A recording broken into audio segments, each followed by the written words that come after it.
올해 K뱅크를 필두로 카카오뱅크, 토스뱅크 등 인터넷은행 3사가 중금리 대출 시장 확대에 나서기로 했습니다.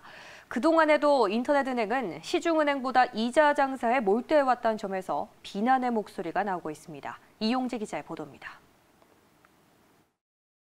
신용등급이 1, 2등급인 신용대출자가 KB국민은행에서 대출을 받을 때 금리는 2.46%입니다. 하지만 동일한 신용대출자가 K뱅크나 카카오뱅크에서 대출을 받으면 이보다 소폭 높은 금리가 적용됩니다. 신용등급을 더 내려 중신용자의 대출 경우를 비교하면 시중은행과의 금리 차이가 더 커집니다. 이러한 상황 속 올해 들어 인터넷 은행들이 중금리 대출 확대를 예고했습니다. 그동안 고신용자 중심 대출 시장에서 시중은행보다 높은 금리를 적용했던 인터넷 은행들이 중금리 대출 시장에서도 본격적인 이자 수익을 얻겠다는 겁니다.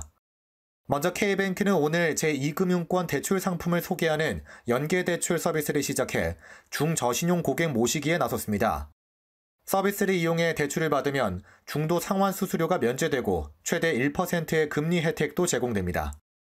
상반기에는 정책 중금리 대출 상품인 사이톨 대출을 처음으로 출시할 예정입니다. 하반기에는 새로운 민간 중금리 대출 상품까지 선보일 예정이며 2023년까지 전체 신용대출 중 4등급 이하 비중을 잔액 기준 30% 이상 가져갈 계획입니다. 고신용자 중심 대출 상품을 선보였던 카카오뱅크도 중금리 시장에 본격 뛰어들었습니다. 윤호영 카카오뱅크 대표는 지난 2일 올해 방점은 중금리 대출에 찍혀 있다고 밝혔습니다. 기존 고신용자 대상 신용대출 상품 최저금리를 0.34%포인트 올리고 민간 중금리 대출 상품 금리를 0.6%포인트 내리기로 결정했습니다. 올해 7월 출범을 목표로 하는 토스뱅크도 중금리 대출 공략을 예고한 상태입니다. 앞서 토스뱅크는 신용도를 알기 어려운 이들을 가리키는 일명 신파일러를 포용하는 챌린저 뱅크를 표방한다고 밝혔습니다. 인터넷 전문 은행들의 최근 중금리 대출 확대는 결국 중저신용자들의 커지는 수요를 수용하기 위함입니다.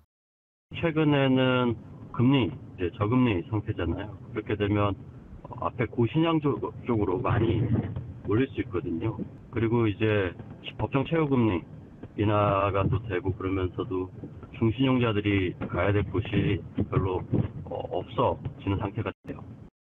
신용대출 규제 강화로 중금리 시장을 찾는 수요는 앞으로 더 증가할 것으로 보입니다. 인터넷 은행들은 그간 축적한 데이터와 온라인이라는 편리함을 무기로 시장 공략을 본격화하고 있어 중금리 대출 시장 경쟁은 더욱 치열해질 전망입니다. 매일경제TV 이용재입니다.